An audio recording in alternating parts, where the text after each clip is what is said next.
So a new month is upon us, and I am using this opportunity to kind of start over with a fresh slate and really put into practice some of the ideas that I've been sort of cooking around. And one of them is that I want to spend more on what I love while cutting ruthlessly on things I don't love. And I've just noticed that I have been overspending on the area of groceries. I am a simple girl when it comes to groceries. I don't really have expensive tastes. I don't like fancy coffee, fancy cheese, fancy chocolate. Like, that's not my thing. I am happy with generic store brand for almost everything, and I want to see, it's kind of like a fun challenge for myself to see if I can really pare my grocery spending down to a minimum. So I'm using kind of the historic data I have on myself to kind of work out this challenge. My challenge is to spend under $200 this month on groceries. And I'm also returning to cash budgeting because I have found that I spend less when I spend in cash, so cash it is. And I've really kind of taken the opportunity to plan ahead for that. So I'm going to be using, again, my well-behaved wallet. This is the Filofax Compact Saffiano Zip, which I've had since April, and it's amazing, and it's held up really, really well. So I'm excited to start really using this more with the cash, and I'll get into kind of how I'm going to use that later on. But I wanted to kind of let you in on my planning process because I really spent some time kind of getting this right and using, again, all of the data I have available to me to really plan out the month as best as I can. So I track all my spending every day. And using that, I can kind of see some patterns that have emerged. For example, last month, my kind of set point is $200 for groceries, but I kind of vary. I tend to exceed that quite often. So last month, I spent $300, 301. Because I've just kind of been swiping the card and not really paying that close attention. I know that my budget is around $200, which works out to about $50 a week, but I haven't really been sticking to it. So that was last month, September. This month, October, last October, I spent $282. So I know that I kind of tend to go over in this month. So what I'm going to do is take what I know also from my purchasing habits, which I have because I save my receipts, and figure out the best way to plan my shopping to spend the least amount of money. So along the lines of planning, what I also did was I took an inventory. So I stood there and I just kind of got an idea of what I have available and things that I'd like to use up throughout the month so I don't end up overbuying. I know Jordan Page from Fun, Cheap, or Free is a great resource on this. She has just kind of a brilliant but simple method for meal planning the right way as opposed to backwards. So rather than going to the store, buying what you like, and then bringing it home, which is the wrong way, she says, it's a great idea to inventory what you already have, use that, and then go buy what you need, which is just simple and genius.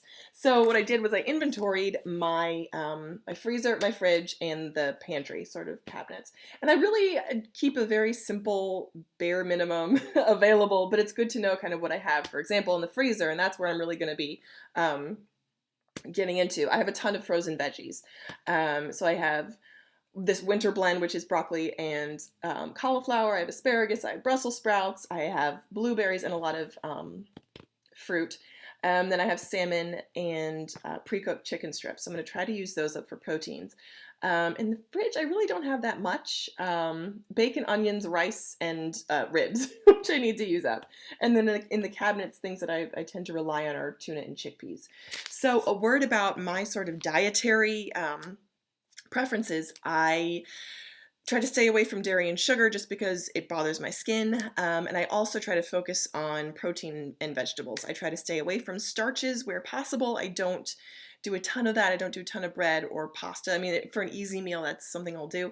But lately, I've really been focusing on protein, and I like what it's doing for my mental awareness, my mental clarity, and also my weight management. It's really helping. So that's kind of where I'm focusing as well. And things like protein do tend to be protein and fresh veg are obviously a little bit more expensive. So this is really going to take some planning on my part to purchase those things that I enjoy eating, protein, fresh veg. It's really what I try to focus on, as well as healthier treats. But I'm planning ahead, and the plan is to use that plan to help cut costs. So along with that, knowing kind of what I have, I made out sort of a meal idea sheet. This is how I'm going to stay under $200, buying fresh veg, protein, and healthy treats. So the cheaper protein sources tend to be things like tuna, chickpeas, ground beef, white fish, pork, and turkey. If you eat dairy, you can add it in things like cottage cheese, things like that. I don't, so I won't. So I'm going to focus on this for my protein and really start on that for my meal planning and then move forward. The veggies that I tend to like are things like cucumbers, celery, lettuce, arugula, cauliflower. I like iceberg lettuce. It has almost no nutritional value, but I love the crunch, and it's high in calcium, so that's a good thing since I don't eat dairy. So that, and red onions. I just have a note to buy those because I don't have any. And then staples, things like oatmeal. That's pretty much the only complex carb that I do. Sometimes I'll have whole grain bread. I have Alvarado Street and Ezekiel bread that I'll sometimes toast and then put with like a non-dairy spread, like an Earth Balance or a Smart Balance, and then I'll put some like either Splenda or honey on that. Honey very rarely, but that'll be like a treat or something that I'll use if I'm feeling hungry. And then fruits, things that are in season in the fall are things like apples, plums, bananas are always in season, always, but they're available. So those are the fruits that I'm going to be focusing on. And then for treats, so I noticed this as well. I was like case in point, like case study. I was driving home from meeting with a friend, and it was like 10:30, and I wanted a treat. So I stopped at a grocery store on the way home, and I bought a pint of Halo Top. I picked up some other, like some arugula for the week, and I got Halo Top. Halo Top's it was on sale. I'm thinking it was $4.99, so it's $5 for like a pint of ice cream, which for me is a single serving. And I'm thinking, all right, like.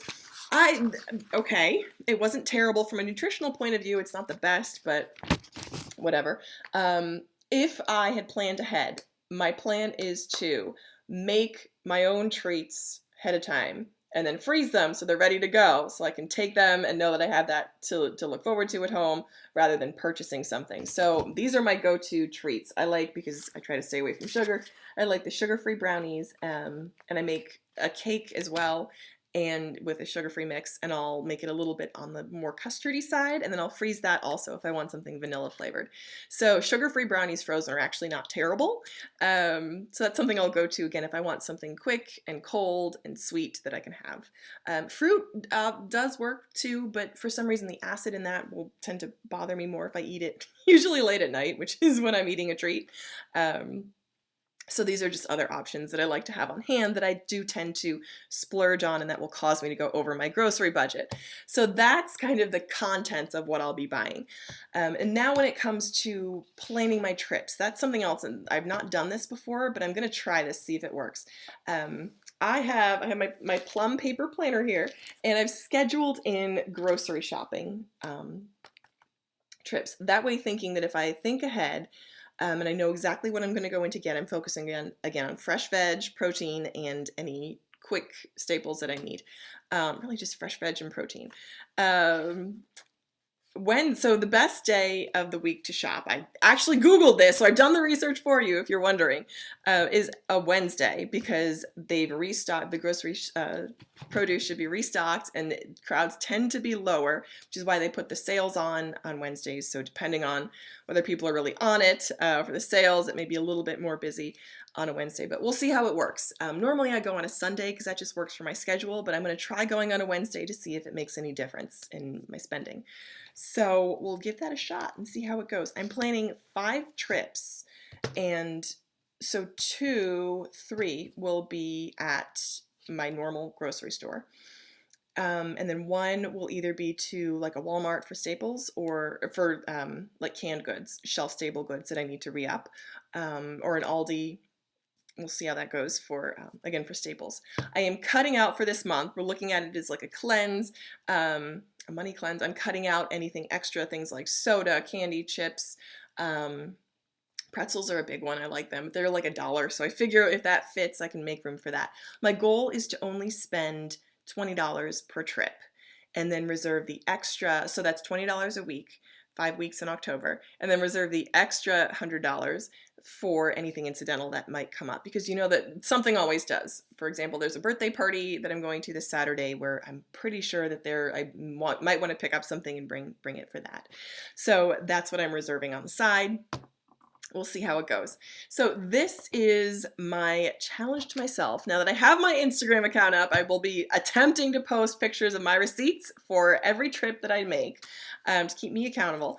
And I will also be, so my incentive to get this done, since I overspent by $100 last month, I have this this is actually for gas, but I wanted a visual reminder, like this is what $100 is. So since I overspent by 100, and that was 100 that just kind of flew out the window, right? If I had planned a little bit better, I could have had that 100. So I'm giving myself $50 for fun and then $50 to savings. So that's the plan. We will see how it goes, and I will keep you posted. So thank you so much for watching. I hope this has been interesting to you. Let me know if you tend to overspend on groceries, or what your favorite tricks are for cutting your costs on the grocery budget, because the closer we can get, the lower we can get this, the more we can spend on things we really, really love. So that is my goal. That's my plan. Thank you as always for watching, and I hope that you'll keep watching.